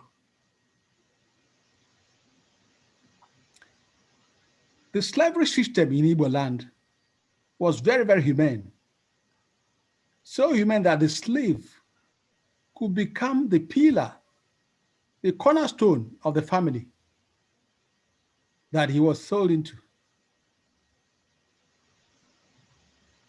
And he had a limited number of time to serve, 7 to 8 years. The master must make sure that he is established after 7 to 8 years. And that is what has created the apprenticeship system in Igbo land. This apprenticeship system has actually made a lot of multimillionaires in Igbo land, whereby one serves his master. If he's a merchant, whatever the master is doing, he wants to learn from it. He serves the master for 6, 7, 8 years. And the master establishes him, gives him money, gives him goods, directs him. And it has brought out a lot of families from out of the depths of poverty. This apprenticeship system in Igbo land is worth studying. Every African country, ethnic group should actually emulate this. If we look at such things and copy them, try to replicate them other places, I think the country, I mean the African race, the black race, would have a lot, would go a long way. So in saying this, I want to say a very big thank you to Brother Haki and Dr. Kelly, Mecca Maji, and I'm seeing somebody here. I don't know his name. On EWRA. I don't know. Sorry. Can I get his name? That's yes. He would have been the next person to say something because he's one of our Okay. directors, and I was Okay, saving him for last. His name is Okay. Chief Maxwell Ibe, and he will be saying Okay. something right after you finish. Okay. Mhm. So Chief Maxwell Ibe, thank you very much. With the people like you, we hope we can actually get going. The reconciliation, like Mekamaji, am I right? Was she the one that talked about it? It is something we must pursue to its conclusive end. Thank you very much, please. Thank you, Quaver. All right. So is that it, or did you said you had someone else that you wanted to? In closing out, I wanted to Chief Ibe to help me close out, but I'll wait for you to give us that. When you give us that go ahead, then we'll do that.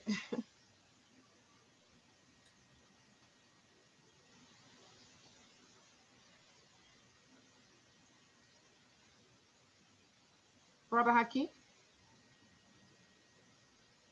I'm sorry, I just got some background noise here. Oh, okay. I don't know how loud it is, but okay. Did you put out your other information about the folklore festival? For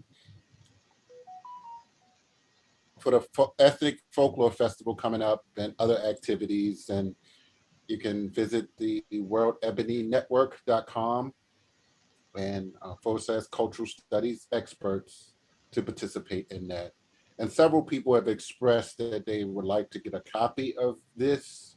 I see Rachel has put her email in there, so I'm gonna copy and paste that email so I can get that. But we did record it, but it's also on the World Ebony Network Facebook page as well, so you can see the whole thing there as well. So but nothing else. I sent you a friend request, Dr. Kelly, as well. So anything else? Anybody else have anything to add, Sister Chandra? But if no one else has anything else, and if you wanted to have someone else say a few words, we can continue to close out.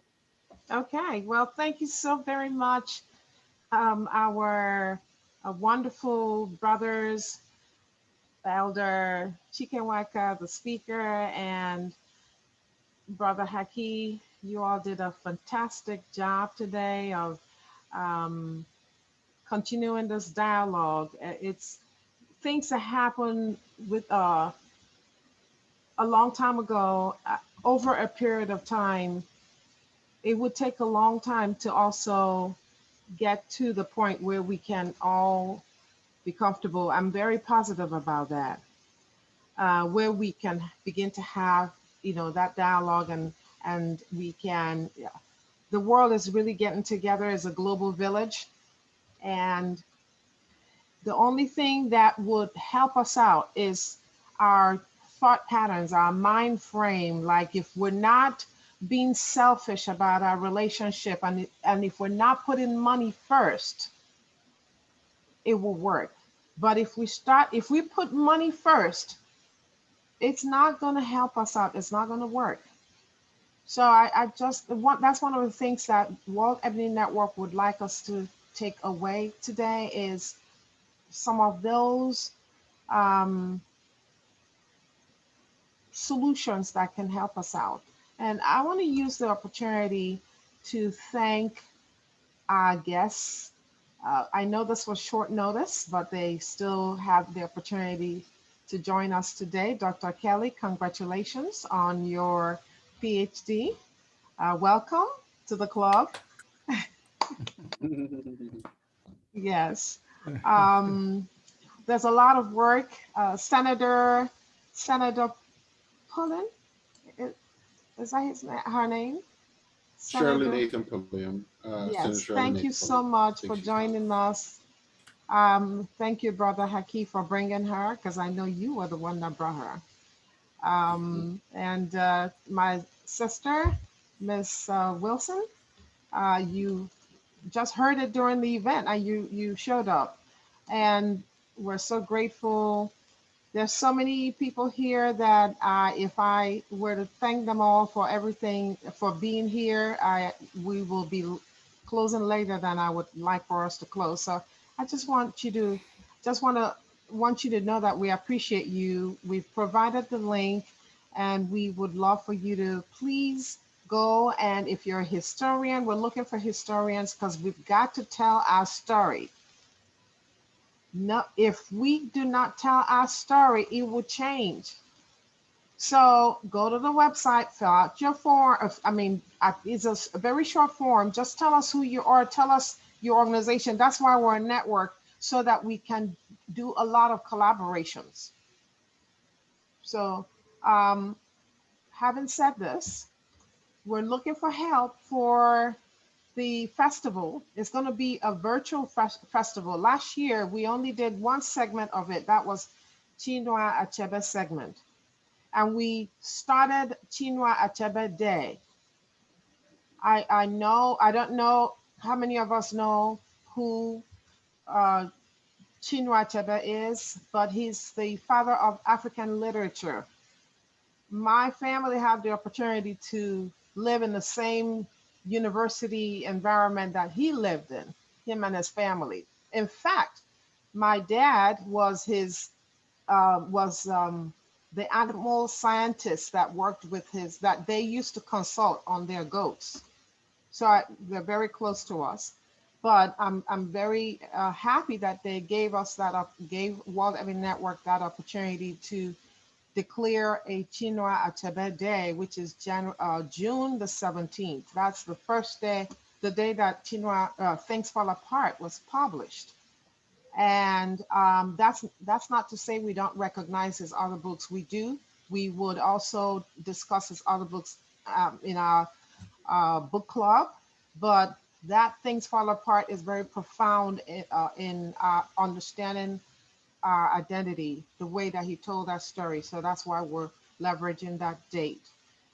So we need your help. We need representations from a different group so that we can tell our story. It's a multi-ethnic festival, but it's still, the emphasis is on African culture, African ancestry.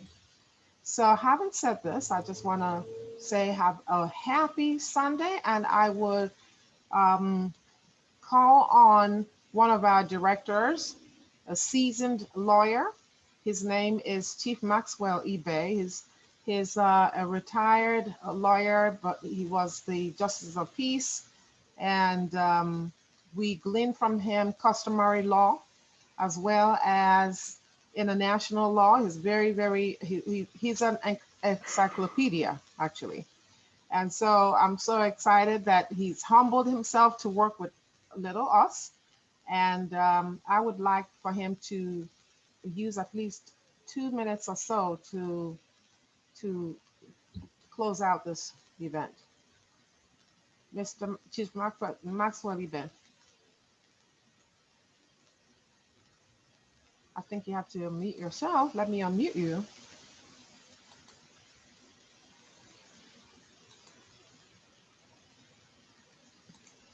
Thank you, all the participants, especially Chike Nwaka, my brother, Hakim, Dr. Z, and all who have made this occasion, can I say fantastic, fantabulous, any other thing?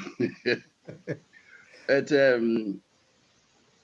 the first thing is that we are no more living in denial. And second, we are not going to be complacent, because these are the two things that will destroy any civilization, being in denial and being complacent. We now know that slavery existed. We are not going to be complacent that we don't have a problem. We won't kick the can down the road. Firstly, we are now going to generate ideas because it's a mental game. Ideas come into place before the practicality. We tried it in 1973, first tack, but like everything about government, it went down and got dusted. Well, sometimes the government, because of bureaucracy, they are not effective. So this is why the urban network, whatever network, we want to fill the void. Thank you, Chike, for your erudition and for your incisive ideas. You have treated my mind. Thank you. And to ask people, diaspora brothers, let us realize that if you judge everybody by history, none of us will be good. Because like we say, we shall be Monday quarterback that we tell you, if you had thrown it on the left, the other man wouldn't have caught it. But we were not there at the time. Historicity has something to do with contemporaneity. The slavery from time immemorial happened. The way now is, what do we do? Let us realize it was a mistake.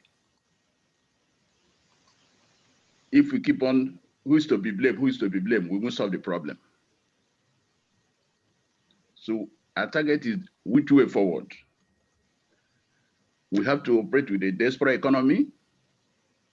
You are welcome, diaspora tourism. Most of our people here know more of Europe than know in Africa. There has to be reorientation of mind. It has started. We shall call on you, we shall require expertise, we shall need your assistance. When we call on you, please oblige us. Thank you all for this wonderful opportunity to contribute. Like I said, Chike, you have shifted my mind. No. So, and Hakim, you have done excellent. All of you, Africa needs to develop. The Black race must waken up.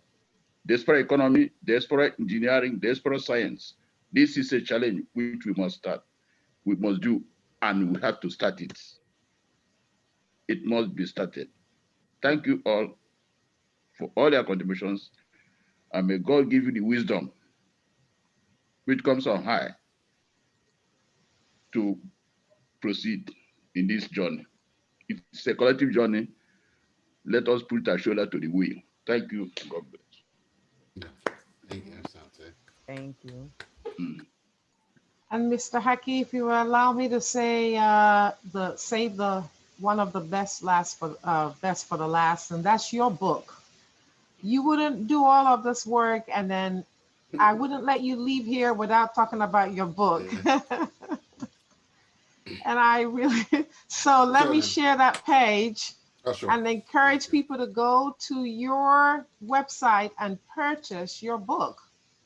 That's how we support one another. This is Brother Haki's website. He wrote a book on Mission Unstoppable, Extraordinary Stories, Failures, Blessings with George Frazier and Les Brown. Thank you very much. I can't wait to get my copy. Yes, but we would ensure that this book is in our library and that we would also encourage more people to purchase it. So thank you. Yes, thank you very much. We appreciate it. Looking forward to continuing to work. Yeah. Thank you all. All right. We're done for the day. Beautiful. Okay. This has been great. Thank you for this. All. Thank you. Thank you. Bye, everyone. Have a blessed day. Yeah, thank you. You too, Miss Mecca.